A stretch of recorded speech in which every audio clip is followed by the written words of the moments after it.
Buenos días con todos, espero que se encuentren bien.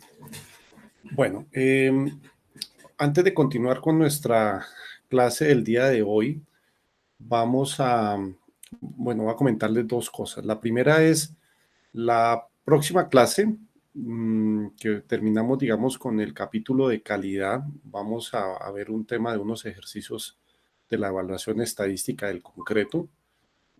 Y finalizando esa clase, vamos a tener una pequeña evaluación de 10 minutos referente al capítulo de calidad que vamos a terminar el día de hoy. ¿Ok? Entonces esa es la primera. Y la segunda es para dentro de 8 días vamos a tener unas exposiciones y unos trabajos de parte de ustedes. Entonces voy a presentarles en qué consisten los trabajos y las exposiciones.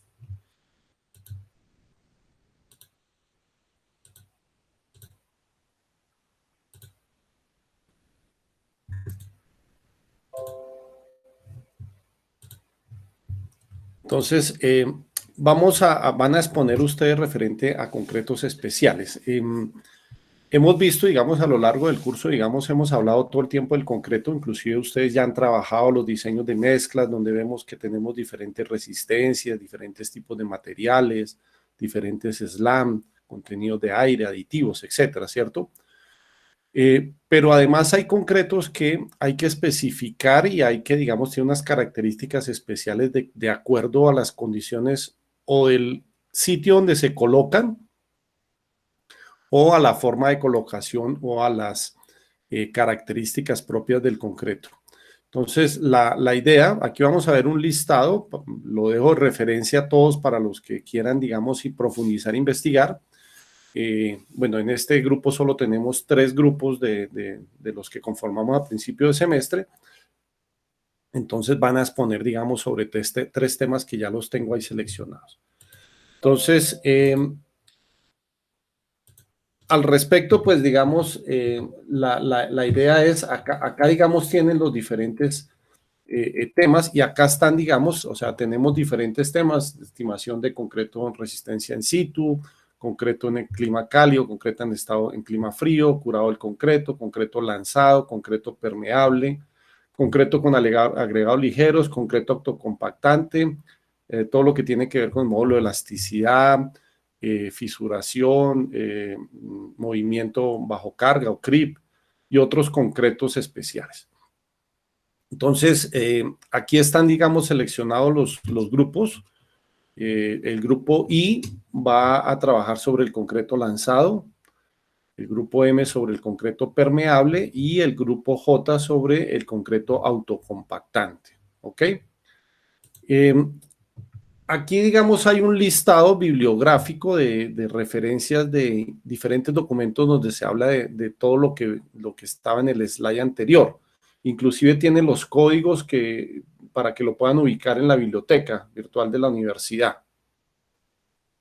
Y específicamente sobre cada uno de los temas lo mismo. Entonces, por ejemplo, como ustedes alguno va a hablar sobre el autocompactante, acá está, digamos, una referencia bibliográfica. El que va a hablar sobre el concreto lanzado, acá hay una referencia bibliográfica. Y el que va a hablar sobre el concreto permeable, ahí hay una referencia bibliográfica. Ahora, yo les diría, no se queden solo en esa referencia que yo les estoy dando. Investiguen más, profundicen más para que puedan hacer un trabajo adecuado. El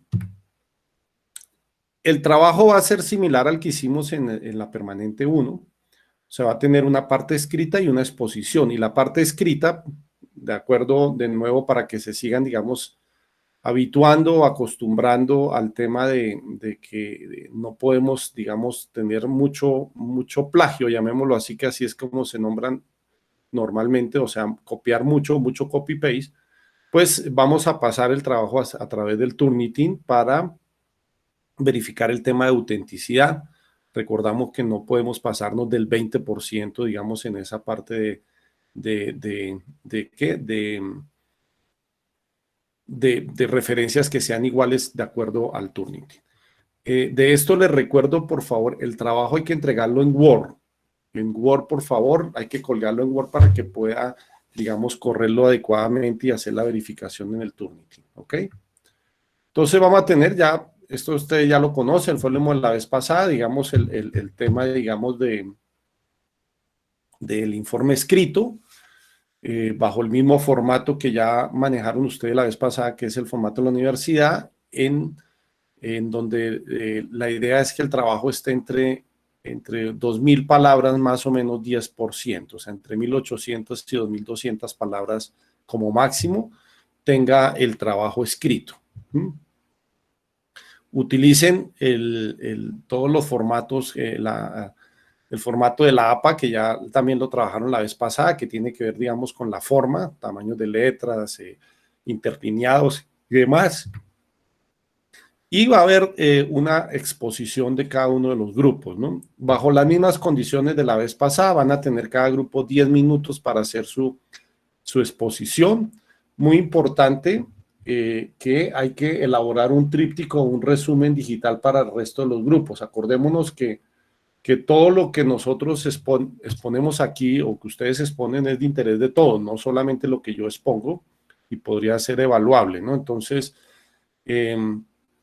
hay que, digamos, entregar un tríptico. Sobre las exposiciones, las mismas recomendaciones de la vez pasada.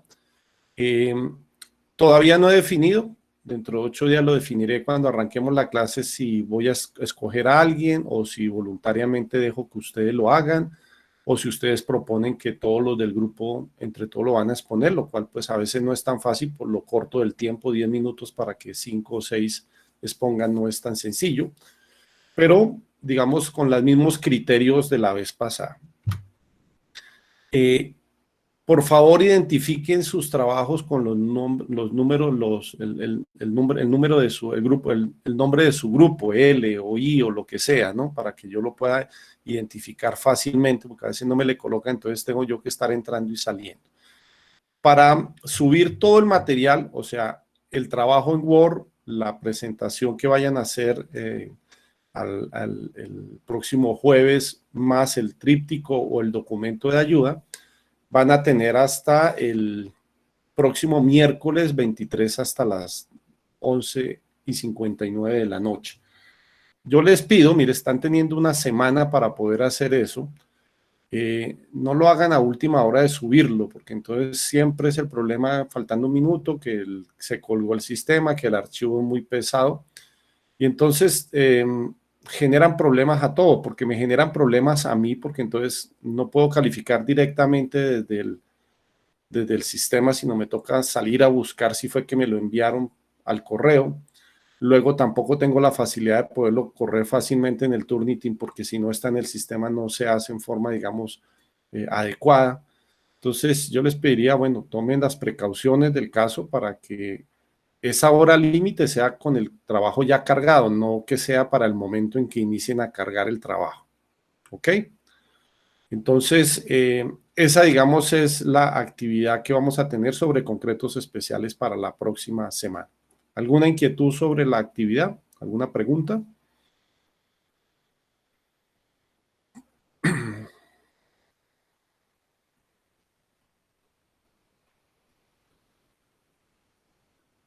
Bueno, si no hay preguntas, entonces vamos a continuar con nuestro tema. Hoy vamos a hablar sobre el control de calidad del concreto en estado fresco y en estado endurecido. Entonces, permítanme, voy a cambiar la presentación un minuto, por favor.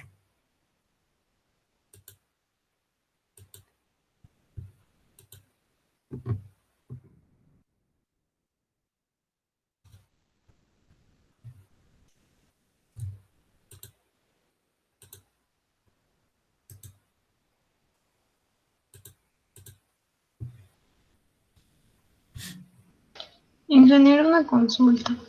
Sí. Sobre el control o cuestionario que dijo que iba a tomar. ¿Podría repetirlo, por favor? Sí. Sobre la clase de ayer más la de hoy, o sea, lo que tiene que ver con la presentación que tiene que ver con calidad. Ayer vimos todos los temas generales de calidad y hoy vamos a hablar sobre el tema particular de control de calidad en estado endurecido y fresco. Entonces, la próxima clase, los últimos 15 minutos, 10 minutos, lo vamos a dedicar a hacer una pequeña evaluación que es muy corta. Son 10 preguntas de selección múltiple que van a tener 10 minutos para responderlas. ¿Ok? Gracias, ingeniero. ¿Vale? Bueno, entonces vamos a continuar con nuestra clase en lo que tenía que ver, como les dije, con el control de calidad en estado fresco y en estado endurecido. En la clase pasada, digamos, hablamos un poco del contexto general de lo que es calidad, hablando calidad en términos de gestión de la calidad, ¿cierto? Y lo pusimos en el marco, digamos, de los proyectos de construcción. Y veíamos que entre los procesos uno puede, digamos, hacer un PPI, ¿cierto? Un punto de inspección en algunas partes, y una posibilidad pues tiene que ver seguramente en el caso particular de nuestra materia con el concreto. Entonces, hoy voy a hablar de nuevo sobre el control de calidad en concreto en estado fresco y endurecido, y vamos a hablar sobre cosas que ya hemos visto, pero quiero profundizar en algunos temas de los ensayos y algunos cuidados que hay que tener en la realización de esos ensayos para tener información que sea, digamos, eh, adecuada y confiable, algo que vimos ayer en la clase sobre la confiabilidad que tenía que tener el sistema de gestión. Entonces, aquí en estado fresco, digamos, tenemos varias cosas. Tenemos el muestreo, ahorita vamos a hablar sobre el muestreo, que es una de las cosas que a veces se cometen errores. El ensayo del asentamiento o el SLAM, que es un ensayo muy importante porque es el criterio normalmente de aceptación del concreto en obra, ¿cierto? El primer ensayo que se hace para aceptar el concreto en obra. En el caso que sea requerido e importante, pues está el ensayo de medir la temperatura del concreto y lo mismo el del contenido de aire cuando es que es especificado el contenido de aire. Del peso unitario o de la densidad ya hemos hablado, vamos a volver a recaer sobre él y voy a tener algunas recomendaciones muy importantes sobre el moldeo o la toma de las probetas sobre las cuales luego vamos a hacer los ensayos en estado endurecido. Entonces, iniciemos con el muestreo. Entonces, en el muestreo primero pues tengo que tener los instrumentos a la mano, pues el material que va a ser concreto, una pala, un cucharón, una carretillo buggy, los EPPs para protegerse, ¿cierto? Y aquí, digamos, hay ya unas recomendaciones importantes referente a las muestras de concreto para poder hacer los ensayos. Algo que va a ser repetitivo, y lo vamos a ver en todos los ensayos, es las herramientas y los equipos hay que humedecerlos antes de hacer el ensayo. ¿Por qué hay que humedecerlo? Porque resulta que si yo no humedezco y, por ejemplo, están al aire libre y están con temperatura o con el sol pegándole, es posible que la temperatura suba y entonces cuando yo coloque el concreto lo que va a hacer esas herramientas o esos equipos va a absorber agua, va a quitarle agua y eso me puede modificar las características del concreto tanto en estado fresco como en estado endurecido. Entonces siempre procuren tener las herramientas humedecidas. Luego viene algo que es, yo diría que repetitivo en obra, para que usted lo tenga muy presente, que pasa mucho, y es que ¿de dónde se tiene que tomar la muestra? La norma dice que es del tercio medio del volumen total del concreto. ¿Qué significa eso? Supongamos que en esa mixer que ustedes ven ahí, ese camión, trae, digamos, 9 metros cúbicos. O sea, esto trae 9 metros cúbicos de concreto. ¿Sí? Entonces, ¿qué es lo que dice la norma? Que yo tengo que tomarlo del tercio medio. Eso quiere decir que si tiene 9 metros cúbicos, yo debería primero descargar, digamos, los 3 primeros metros cúbicos y luego de los siguientes, entre el metro cúbico 3 al 6, que es el tercio medio, debería de tomar mi muestra. Y no del 6 al 9. Entonces yo digo que, les decía que algo que uno encuentra mucho en obra es que desafortunadamente casi siempre el concreto se muestrea del primer poquito de concreto que sale, tan pronto como sale el concreto, de ahí toman la muestra. Entonces ahí se está incumpliendo, digamos, con lo que dice la norma referente a la muestra. ¿Esto para qué se hace? Para que sea representativo, porque es posible que por más que el concreto vaya mezclado en la mixer, haya algo de segregación. Eso quiere decir que un poquito el primer concreto salga de pronto con mucha pasta de cemento y de pronto el último concreto con un poquito más piedrudo. Entonces, donde se ha establecido que el concreto pareciera ser que es lo más homogéneo, pues es aquí, en este tercio medio. ¿Ok? ¿Qué otra cosa dice la norma? Muy importante, es cada vez que yo vaya, digamos, a hacer el ensayo, o sea, yo tengo el concreto ya aquí en el buggy o en la carretilla, cuando vaya a hacer los ensayos tengo que remezclar la muestra de concreto. ¿Por qué remezclarlo? Porque puede ser que yo puedo tomar la muestra aquí, ¿cierto? Ahí al lado del camión, pero no necesariamente ahí es donde voy a hacer los ensayos. Es posible que la carretilla o el buggy lo lleve hasta otro lado, y en ese lado que yo lo lleve, pues la carretilla pasó por entre piedras, palos, no sé, por lo que haya en la obra, y esa vibración puede hacer que se segregue el concreto de alguna manera. Entonces, siempre es recomendable, antes de comenzar ya a hacer los ensayos, hay que uniformizar de nuevo el concreto, remezclándolo, ¿ok?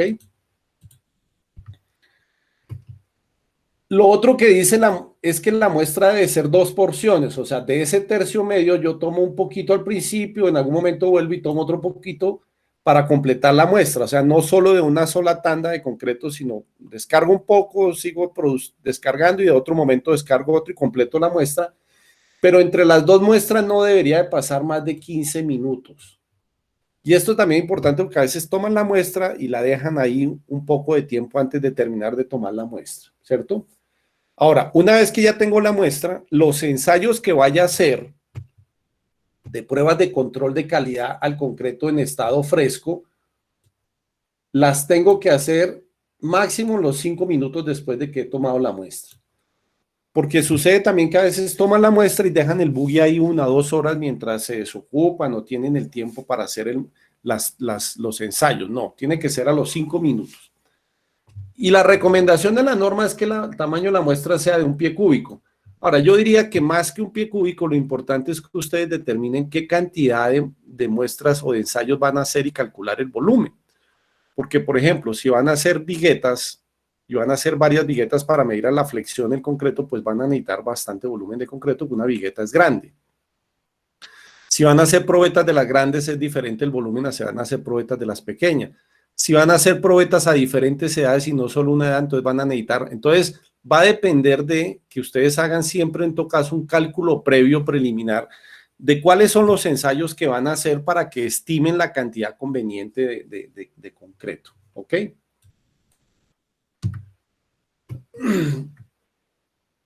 Y acá hay un tema importante de esta parte de la muestra, que hay que tener cuidado.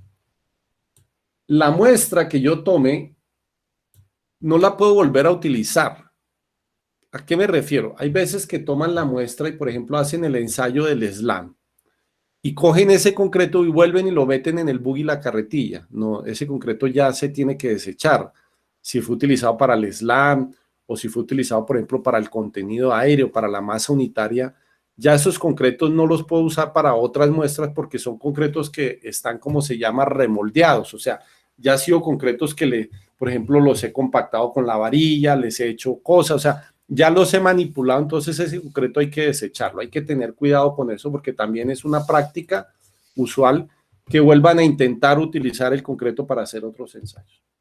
Entonces, eso es lo referente al muestreo. Miremos ahora la medición del ensayo de asentamiento de SLAM. Este ya lo hemos visto, pero quiero, digamos, volver a llamar la atención en algunas cosas. Utilizamos nuestro cono de Abrams, nuestra varilla lisa, de 5 octavos con punta redondeada de 60 centímetros de longitud.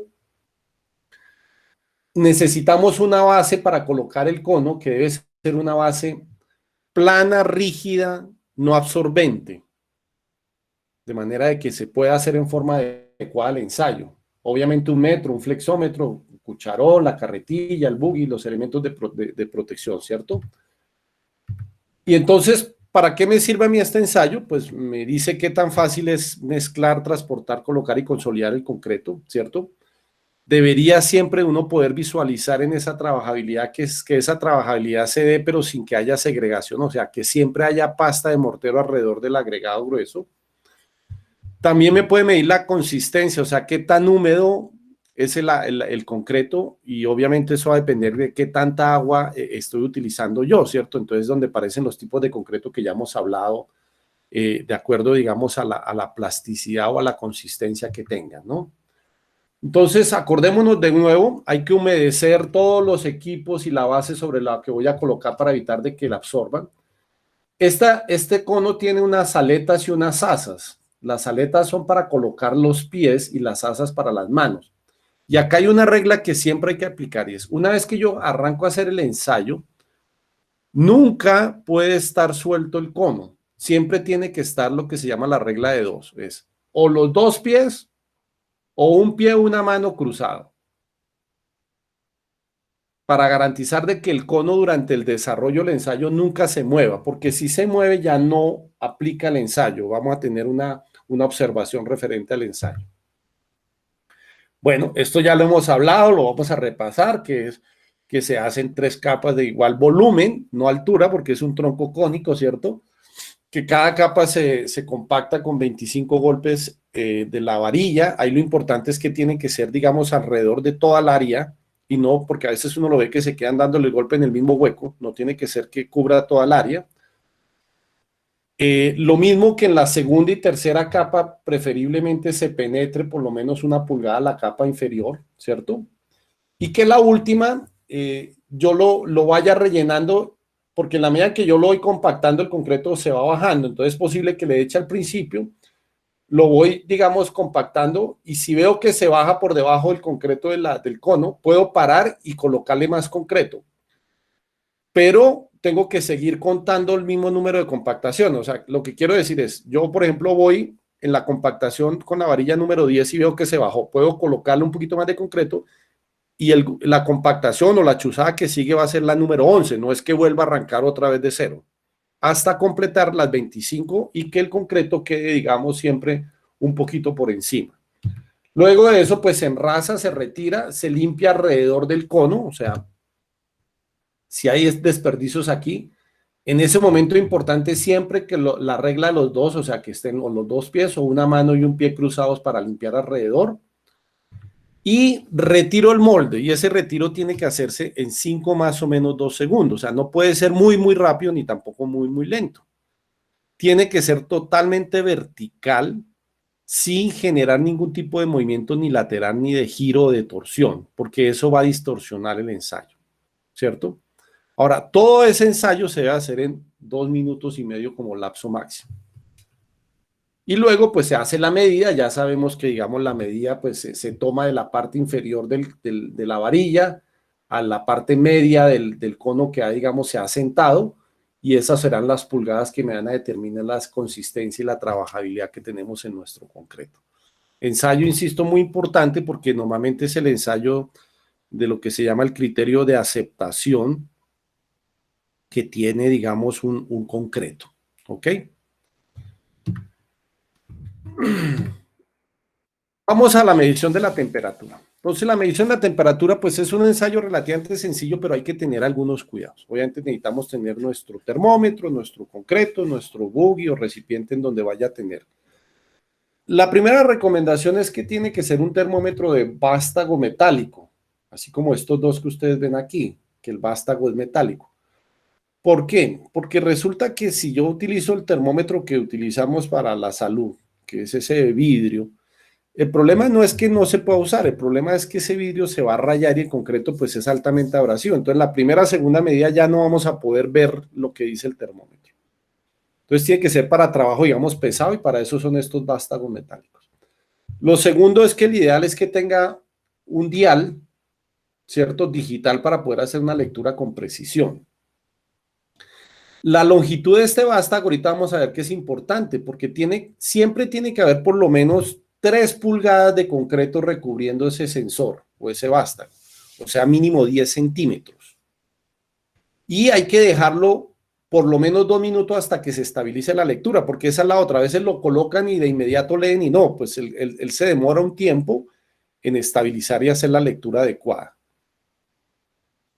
Lo mismo, ese ensayo hay que hacerlo dentro de los 5 minutos siguientes a que termine yo el muestreo.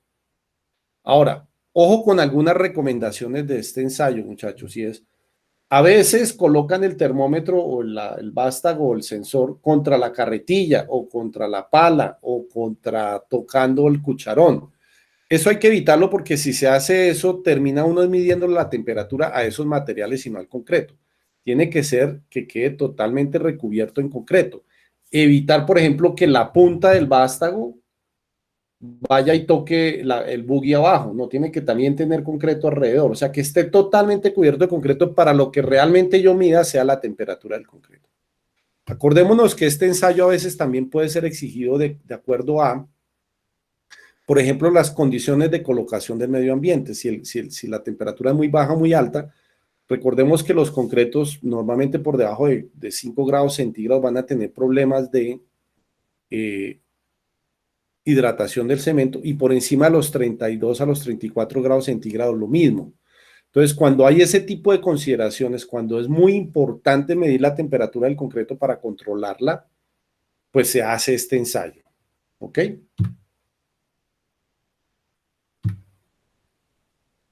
El contenido de aire. Entonces, lo mismo. Recordemos la importancia del contenido de aire. Hay algunos concretos que por temas de durabilidad, como puede ser el tema de hielo, deshielo, se le incorpora aire, ¿cierto? Y ese aire hay que medirlo para saberlo. ¿Por qué hay que medirlo? Porque recordemos que si el aire es más del que yo especifiqué, por ejemplo, si yo dije que era 6% de aire y que tenía que tener el concreto, si yo me voy a 8, esos dos demás lo que van a hacer es que me van a bajar la resistencia a la compresión. Recordemos que a mayor contenido de aire, menor resistencia a la compresión. Entonces, claro, uno diría, no, pero es que tiene más aire. Sí, pero estoy sacrificando resistencia y no se trata de eso, tiene que ser un equilibrio. Y si hago menos, por ejemplo, me dio 4, entonces el problema es que ya no va a ser eficiente porque yo necesitaba 6 para poder controlar los temas de hielo del hielo. Algo para recordar, ya lo hemos hablado, pero de nuevo lo digo, es cuando uno mide el ensayo de contenido de aire, lo que miden los equipos es el aire total. Lo mismo que cuando entrábamos a las tablas, ¿se acuerdan? Uno decía aire incluido 6%. Ese 6% incluye ya el aire naturalmente atrapado más el que tengo que incluir. No quiere decir que sea 6% más el 2% porque el tamaño máximo nominal era media pulgada o algo así. No. Ese valor ya es el valor total, que incluye el aire incluido intencionalmente más el naturalmente atrapado. Y el equipo mide exactamente lo mismo, mide el total del aire. ¿Ok? Entonces yo para esto, ¿qué necesito? La olla de Washington, en el caso de este ensayo, porque el que hacemos en América Latina normalmente es el ensayo. Recuerden que hay dos tipos de ensayo para medir el aire, uno volumétrico y uno por presión. Nosotros utilizamos el de presión, que es esta olla de Washington. Una barra compactadora, que es la misma barra de los 60 centímetros, 5 octavos, lisa, con punta redondeada, un martillo de goma, un cucharón, una regla metálica y una plancha para pulir. Entonces, ¿qué hacemos? Tomamos el molde y lo llenamos en 3 capas de igual volumen. Y a cada capa le podemos, ya que hay una diferencia, o 25 o 50 golpes. ¿Qué significa eso? Aquí ustedes ven la tabla. Va a depender del tamaño máximo nominal del agregado. Si es hasta 2 pulgadas, la olla de Washington tiene una capacidad de 14 litros. Y voy a necesitar un martillo de caucho de goma de 600 gramos y le voy a dar a cada capa 25 chuzadas o 25 compactadas. Si llegara a ser de más de 2 pulgadas, ya tengo que ir a una olla más grande que es de 28 litros, con un martillo que debe pesar 1 kilogramo y ya le debo dar 50 compactadas a cada capa. Lo usual es que nosotros, la mayoría de nuestros concretos, pues está aquí, en los 2 pulgadas, ¿cierto? Máximo 2 pulgadas de tamaño máximo. Entonces, en ese caso serían 25. Y entre cada capa, después de que termino los 25 compactadas, con el martillo le doy alrededor de 10 a 15 golpes. ¿Para qué? Para hacer que esos orificios que han quedado debido a la chuzada o a la compactada con la varilla se cierren y pueda, digamos, quedar el concreto compacto. Entonces yo lleno esto y una vez que lo lleno, tengo que limpiar muy bien la superficie. Esta parte, mire esto que están indicando acá, es muy importante que se limpie, se retire el concreto de exceso y se limpie. ¿Por qué? Porque si yo no limpio bien esta área, luego yo voy a tener que ponerle la tapa y esto de quedar sellado a presión. Pero si acaso no queda limpio, queda alguna piedrita o arena o algo, por ahí ese sello podría hacer que entre aire y entonces va a distorsionar el resultado, ¿cierto? Entonces, limpio muy bien, sello y aseguro, digamos, la olla con esa tapa. Después de eso, ¿qué hago? Pues esta olla tiene unas válvulas a los lados. Yo las abro y en una comienzo a colocar agua, ¿cierto? Sello la válvula de presión de aire que está aquí arriba. Abro las de agua, comienzo a meter agua hasta que por el otro lado salga el agua. Y en ese momento cierro las dos válvulas y comienzo con esta bombita, con esta manijita, a meterle presión, aire a presión, hasta una presión que es la que indica la norma inicial que uno mide acá con este dial. Una vez que hago eso, ¿qué hago? Libero la válvula de aire y entonces él lo que va a hacer es estabilizarse, es darme una lectura del contenido de aire. O sea, va a medir cuál es el aire que está saliendo de esa cámara de aire que quedó. ¿Cuál es el principio, digamos, de este ensayo? Pues el principio es que cuando yo le meta agua a presión al concreto, lo que el concreto va a desplazar es lo que menos densidad tiene. Y lo que menos densidad tiene es el aire, porque el resto, el cemento y los agregados tienen más densidad que el agua. Entonces la idea es que yo desplazo el aire y ese aire que lo desplazo que queda aquí, luego lo libero y mediante un lector pues sé cuál es el contenido de aire del concreto. ¿Ok? Acordémonos, como ya les dije, incluye el contenido de aire naturalmente atrapado más el intencionalmente incorporado. Entonces, este es un ensayo que cuando se especifica hay que hacerlo en obra como criterio de aceptación. El peso unitario o la densidad es un ensayo muy sencillo, ya lo hemos hablado, voy a repasarlo solamente, tenemos que tener una balanza, ¿cierto? El recipiente, que es un molde que se conoce el volumen, lo mismo una varilla compactadora y un martillo de goma, y se hace el mismo procedimiento que hemos visto ahorita con la olla de Washington, o sea, se llena en 3 capas de igual volumen, 25 golpes, con las chuzadas con la varilla compactadora, unos golpecitos entre cada capa para que se cierre, limpio en raso, y cuando está eso, pues peso. Entonces, he tenido el peso inicial sin el concreto, el peso inicial con el concreto, por diferencia saco el peso del concreto, el volumen lo conozco, que es el de recipiente, entonces ya tengo el peso unitario o la densidad del concreto. Y recordemos que lo que hago es hacer una relación que se llama rendimiento entre el de diseño con el realmente obtenido. Y debería tener un margen de error de más o menos el 2%. Por eso, digamos, está acá entre 0.98 a 1.02. Para que volvamos a acordarnos de este ensayo de rendimiento de peso unitario, la idea es que yo tengo que estar en ese rango es porque con eso garantizo 2 cosas. La primera es que le entrego a obra el volumen de concreto que estoy diciendo que estoy produciendo. Y lo segundo es que si tengo desviaciones muy altas hacia arriba o hacia abajo, puede ser que me haya cambiado alguna condición de un material o puede ser que haya dosificado mal algún material y eso me podría también incidir ya no solo en el volumen, sino también en las otras características tanto en estado fresco como en estado endurecido. Entonces, este es un ensayo muy sencillo, pero muy útil para medir, digamos, que lo que estoy produciendo está igual o muy cercano a lo que fue el diseño. Y por último, el estado fresco, perdón, hablemos del moldeo o digamos, la elaboración de las probetas y el curado de las probetas. Entonces, ¿qué necesitamos? Los moldes cilíndricos que pueden ser plásticos o pueden ser metálicos, ¿cierto?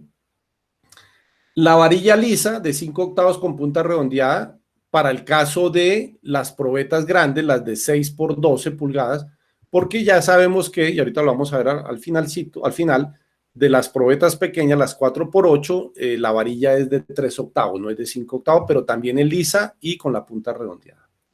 Un martillo de goma, cucharón, regla, la plancha para pulir y el desmoldante. Muy importante el desmoldante, ahorita vamos a hablar de él. Entonces, ¿qué hago? Lo primero es que tengo que colocar estos moldes sobre una superficie plana, rígida, horizontal, libre de vibraciones y que no tenga que después de que elabore vayan a estar moviendo las probetas. Las probetas hay que dejarlas quietas después de que se elabore, ¿cierto? Lo otro es, recordemos, para las probetas grandes, las de 6x12 o las de 15x30 centímetros, tengo que hacer mínimo 2 probetas por cada de muestra. Y esas probetas tienen que estar limpias y lubricadas con desmoldante. Entonces es muy importante esa lubricación. ¿Eso es para qué? Para evitar de que el concreto se me vaya a adherir al molde, porque entonces cuando lo vaya a sacar voy a tener problemas, ¿ok? Y lo mismo, todas las herramientas, la pala, el cucharón, la varilla, todo tiene que estar humedecido antes de comenzar a hacer las probetas. Bueno, la elaboración de las probetas ya la hemos visto, pero la resumo: 3 capas de igual volumen, que en este caso es igual altura. Cada capa 25 compactadas, entre cada capa unos 10 golpecitos con el martillo alrededor para cerrar los espacios. La segunda y tercera capa, la varilla tiene que penetrar por lo menos 1 pulgada en la capa inferior y terminar, y luego que termina uno, enrasa uno, ¿cierto? Enrasar el concreto y protegerlo, y debe de estar, acordémonos que ese concreto debe, las primeras 24 horas, debe estar a una temperatura entre 16 a 27 grados centígrados. Entonces siempre es preferible que esté en un sitio en donde tenga esa temperatura, en donde sea cubierto, más bien que no le pegue ni el sol directamente, ni la brisa. Puede uno acompañarlo colocándole de pronto aquí unos plásticos o unos recubrimientos para evitar, digamos, que haya exceso de exudación y se pierda, digamos, agua, ¿no? Y entonces, después de eso, lo que tenemos que siempre garantizar la temperatura es de 16 a 27, 17 a 26, perdón, y luego hay que desmoldarlos, ¿cierto? Entonces, dependiendo del tipo de probeta, si es metálica o si es plástica, pues la forma de desmoldar es diferente. Me voy a devolver aquí para explicarles. Entonces, si ustedes ven estas probetas aquí, las probetas metálicas tienen unas abrazaderas, si las ven aquí, las estoy indicando, tanto en este sentido como aquí. Entonces, lo que uno tiene que hacer es abrir las abrazaderas para abrir el molde así como está acá y poder sacar la probeta. Yo les decía que es muy importante que esto esté lubricado. ¿Para qué? Para evitar de que el concreto se pegue, porque a veces ve uno en obra que cogen a golpear el concreto para que se despegue y poder sacar la probeta. Pero acordémonos que esto lo estamos haciendo en las primeras 24 horas. Si yo golpeo el concreto, la resistencia que tiene todavía es muy baja. Y entonces puedo lesionar el concreto y hacer que se rompan esos enlaces que se han logrado de hidratación, y eso no se regenera y se pierde resistencia. Entonces, por eso hay que evitar eso. Y en el caso de los moldes plásticos, aquí no sé si alcancen a ver, se lo estoy indicando, acá tiene unos huequitos por debajo, y entonces lo que uno hace es que ahí le coloca uno un aire con un compresor a baja presión que le ayuda a empujar el concreto para sacar los moldes sin tener que darle golpe. Entonces hay que tener cuidado con el desmoldeado. Ahora, ese desmoldeado, recordémonos que se debe hacer en las primeras 24 más o menos 8 horas, ¿cierto? Y luego que lo he desmoldado, definitivamente inmediato hay que pasarlo a las pozas de curado o a los cuartos de curado. Recordemos que tenemos 2 posibilidades de curar el concreto. Entonces, si es una poza, tiene que ser agua, preferiblemente por ahí con cal, unos 3 gramos por litros de cal se le aplica al agua, y tiene que estar totalmente sumergido las probetas. Las probetas no pueden estar la mitad. Aquí se alcanza en esta parte que hay una parte de las probetas que está por fuera del agua. No, tiene que estar totalmente sumergido la probeta hasta la edad que cumple para el ensayo. O sea, si es a un día, a 3, a 7, a 28, a la edad que yo especifique, siempre tiene que permanecer como están aquí, totalmente sumergidas, para garantizar el curado. Y lo otro es que esa poza de curado tiene que tener una temperatura de 23 más o menos 2 grados centígrados. Sea poza de curado o sea cuarto de curado, porque acordemos que también puedo generar un cuarto de curado en donde ya no los meto las probetas en agua, sino el ambiente tiene que tener una humedad mínima del 95%. Cualquiera de los dos, en todo caso, la temperatura tiene que estar en 23 más o menos 2 grados centígrados. Ahora, eso normalmente cuando es agua se logra con resistencias, con unas resistencias para incrementar la temperatura del agua. Y yo les recomiendo además de que eso esté con sensores, o sea, la resistencia con algún sensor, de manera de que automáticamente el sensor apague o prenda la resistencia dependiendo si necesita subir la temperatura o si la temperatura ya está en el límite y hay que comenzar a bajarla. ¿Por qué digo eso? Porque a veces eso se hace manualmente, pero se corre un riesgo. ¿Qué pasa si yo el fin de semana, cuando me voy, la temperatura está en 23 grados y dejo prendida la resistencia? Cuando llega el lunes, de pronto el agua ya está a 30 grados. O sea, me pasé, porque es que no hubo nadie que la pagara porque del sábado al domingo no hay nadie en el laboratorio. O en la noche.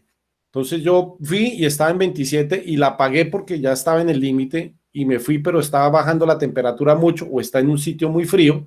Y el otro día cuando llegué, de pronto el agua está en 15 grados. Entonces siempre es mejor de que esas cosas, el tema de la temperatura del concreto se haga en forma, digamos, automática para garantizar lo que dice la norma. ¿Ok?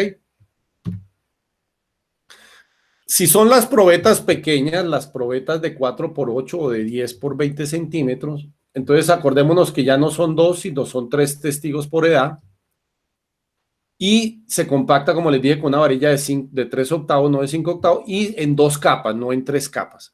Igual los mismos 25 golpes, las 20 chuzadas, los golpecitos alrededor para cerrar, el enrasado, y de ahí para adelante todos los mismos cuidados, o sea, protegerlos las primeras 24 horas, desmoldarlos, meterlos a curar y tenerlos hasta la fecha en que se va a hacer los ensayos. ¿Ok? ¿Alguna pregunta hasta aquí sobre el control de calidad en el concreto en estado fresco antes de pasar al concreto en estado endurecido?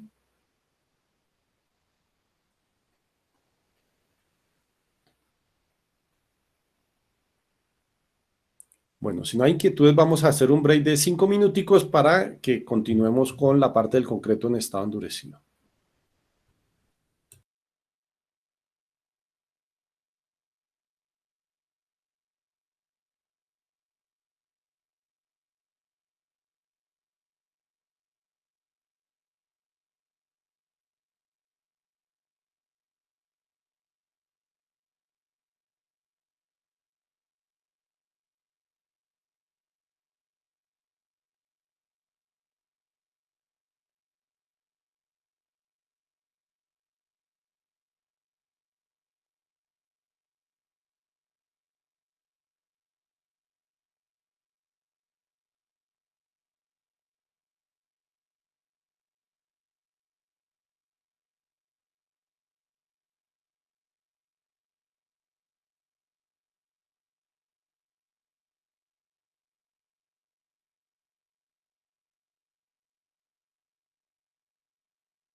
Muy bien, entonces continuemos para terminar con lo que tiene que ver con el control de calidad en el concreto endurecido. Entonces, aquí, digamos, están varias pruebas que se hacen en el concreto endurecido. Algunas de ustedes ya las expusieron en clase, digamos ustedes. Eh, y yo me voy a quedar en la más importante que tiene que ver con la resistencia a la compresión, ¿cierto? Entonces, miremos algunas cosas que tienen con la resistencia a compresión y que las vamos a complementar en la parte estadística que vamos a ver en la próxima clase. Entonces, lo primero es que obviamente necesito las probetas y necesito la máquina de carga o la prensa hidráulica, que es este equipo que está aquí. Y esto es muy importante. Y esto tiene, digamos, que ver con muchas cosas que hablamos en la clase anterior. Porque, ¿se acuerdan que entre los parámetros que hablábamos había unas palabras que decían metrología, celdas de carga, calibración? Bueno, estos equipos requieren metrología.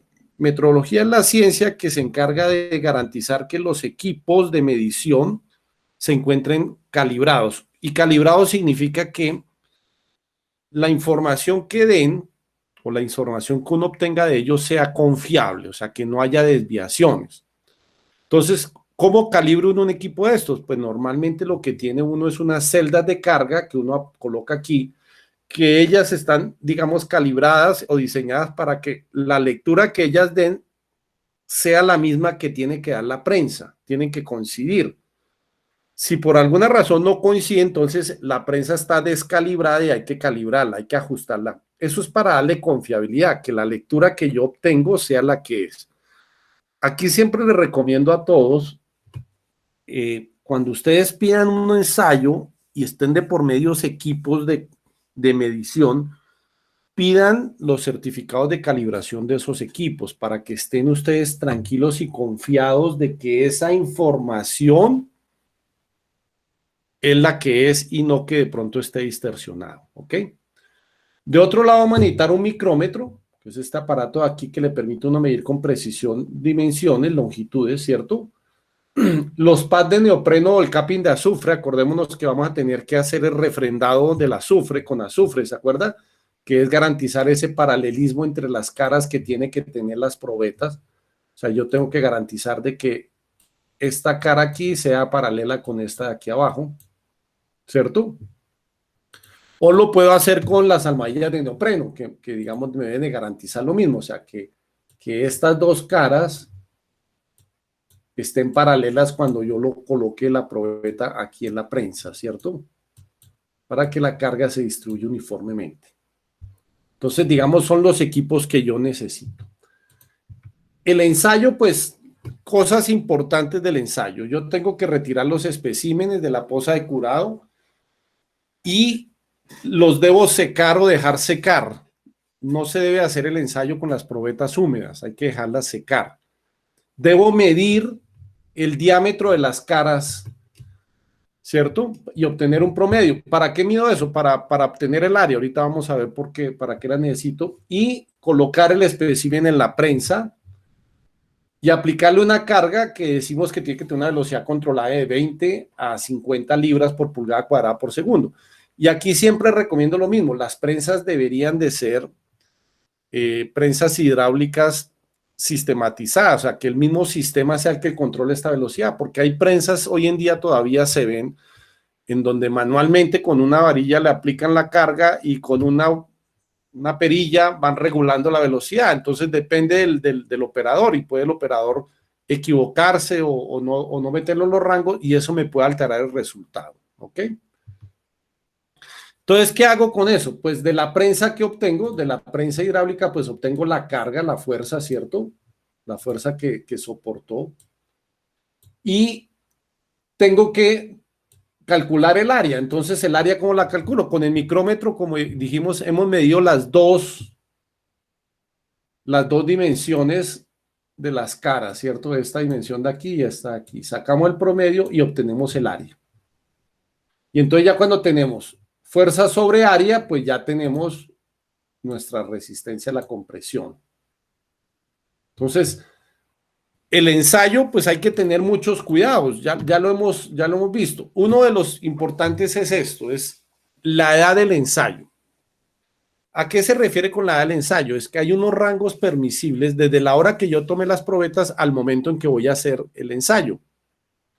La próxima clase, la parte estadística, voy a nombrarles un poco de eso.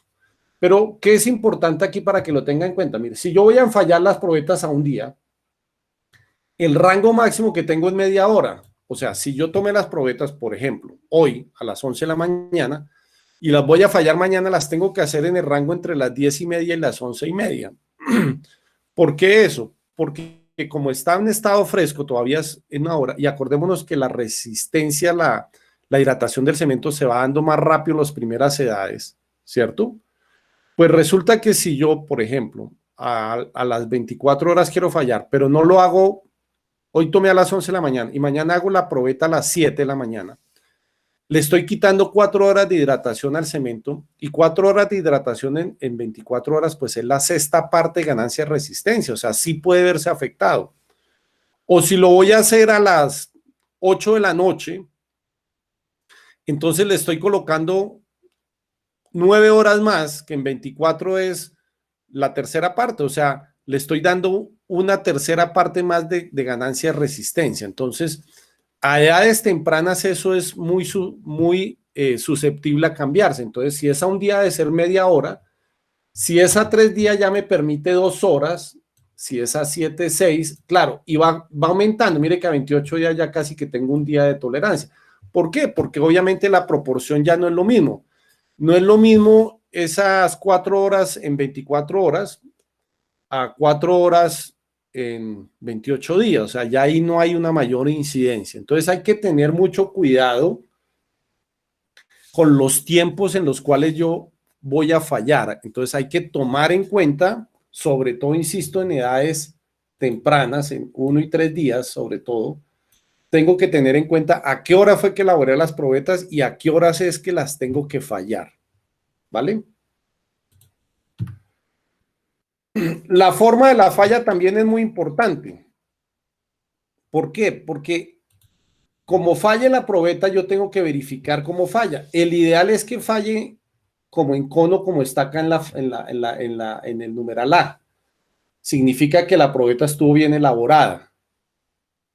Ahora, si falla como está en B o C, pues también está bien elaborada, pero sugiere un poco de que de pronto en alguna de las caras no quedó totalmente nivelada la cara y entonces alcanzó a generar una falla digamos, no completa diagonal.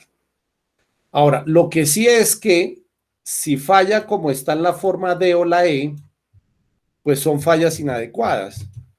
¿Por qué? Porque resulta que si se da esta falla así como está acá en D, quiere decir que de pronto se generó una especie de superficie de falla en esa probeta, que pudo haber sido, por ejemplo, porque yo cuando tomé la probeta no le di los golpes y no cerré los huecos, o no perforé la capa superior con la varilla un poco la inferior para generar la integración de los dos concretos. Entonces, si lo dejo separado, pues pasa eso.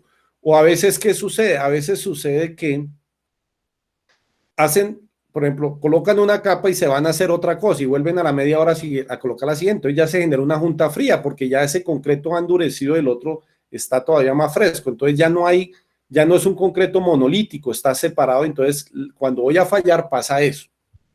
Y en el caso de la falla perdón, que es esta que se llama columnar, normalmente ejemplariza que hay un problema en la nivelación en el refrendado del concreto, que acuérdese que el refrendado se hace con el propósito de que las dos caras queden paralelas.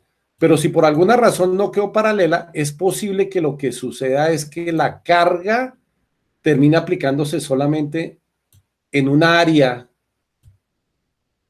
y esa área entonces hace que se dé esta falla columnar. Entonces, en resumen, uno siempre esperaría que el ideal sea que fallen como el tipo A, pero el tipo B y el tipo C no están mal, pero definitivamente si es D o E la forma de la falla, llama la atención. Habría que revisar esa probeta si quedó mal y de pronto repetirla con otra que tenga uno, porque el ensayo puede distorsionar la calidad, la resistencia, el resultado. acordémonos, y eso lo vamos a ver también en la próxima clase, que yo mediante la evaluación estadística puedo obtener diferentes ratios estadísticos, ¿cierto? La desviación estándar, que la hemos trabajado para verificar el tema del F' sub C requerido, ¿cierto? Y que la desviación estándar básicamente lo que mide es la variación que tiene la producción del concreto, pero también puedo determinar el coeficiente de variación, porque el coeficiente de variación lo que me va a medir a mí es la calidad del control de calidad. O sea, con el coeficiente de variación voy a poder medir qué tan bueno es mi control de calidad o no. O sea, qué tanta distorsión tengo ya, no en el concreto per se por la producción del concreto, sino por todo lo que hemos visto. O sea, el muestreo, el estado de las probetas, la forma como lo fallé. Entonces, eso me puede hacer de que, digamos, haya factores que me afecten la resistencia. Entonces puede ser que yo haga un muestreo inadecuado, ¿cierto? O sea, no tome la muestra en forma inadecuada, no haga un moldeo o un curado deficiente al concreto, que los moldes estén en mal estado o no los lubrique o no les coloque desencofrante, que no respete las temperaturas que hemos visto de curado del concreto, que no controle la humedad en los cuartos de curado, que no tenga un refrendado o que sea deficiente, o sea, para garantizar ese paralelismo entre las caras, que no controle la velocidad de aplicación de la carga, ya lo hemos visto, y también, como les dije, cuando vimos la prensa hidráulica, que los equipos estén sin calibrar. Todos esos pueden ser factores que me afecten la resistencia del concreto y que normalmente los correlaciono con el coeficiente de variación. El coeficiente de variación me puede indicar qué tan bueno es mi sistema de control de calidad o qué tan malo es mi sistema de control de calidad. ¿Ok? Bueno, hay otros ensayos que yo no voy a entrar en detalle porque pues algunos de ustedes los pusieron, el esclerómetro que es para medir resistencia a la compresión, la tracción indirecta que era un ensayo en donde yo, digamos, no hay manera de medir en forma buena la tracción indirecta, la tracción directa del concreto, entonces se hace indirectamente colocando las probetas acostadas. ¿Y qué es lo que yo normalmente hago? Es que a través de esta fuerza que coloco con la prensa, pues induzco a unos esfuerzos de tensión aquí, de tracción en estas fibras del concreto, y eso lo que hace es que luego, mediante una formulación que tiene la norma, pues deduzco en forma indirecta cuál es la resistencia a la tracción del concreto. Entonces, con esto estamos terminando este capítulo. Nos quedaría faltando un poco revisar algo de la parte estadística que, como les digo, vamos a hacerlo en la próxima clase y vamos a hacerlo mirando una estadística real de una planta de productora de concreto para entender cada uno de los componentes que se deben de controlar. Entonces, yo les dejo para que reflexionen. Esto no es una evaluación, sino simplemente para que miren, digamos, de esos principios de calidad que vimos la clase pasada, cuáles podríamos aplicar a la producción de concreto.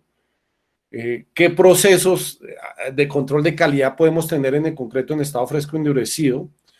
Y ya hemos hablado, pero volver a reflexionar para qué es importante el rendimiento que hacemos con el ensayo de densidad en el concreto.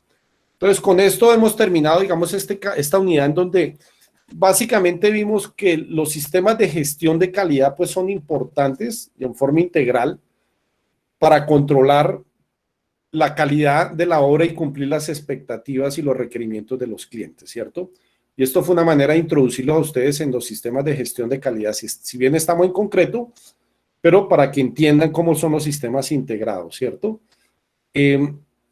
También hablamos digamos, de los ensayos que hay que hacer de acuerdo a lo que yo haya trazado en mi plan de calidad. Y siempre, digamos, esos ensayos son para corroborar que se esté cumpliendo con los requisitos o las especificaciones que yo he dado, siempre conducentes a cumplir con de nuevo, con la satisfacción y las expectativas del cliente, ¿cierto? Siempre que debemos de hacer avances reales de obra basados en calidad, porque no sacamos nada en decir que la obra ha avanzado y no medir la calidad, porque entonces pues no está haciendo, digamos, un plan integral, ¿cierto? Y algo que vimos ayer y que es muy importante es que la calidad es de todos, es responsabilidad de todos, no solo del Departamento de Control de Calidad, que a veces se confunde eso. Muy bien. Entonces, con esto terminamos nuestra clase del día de hoy. No sé si tengan alguna pregunta, alguna inquietud.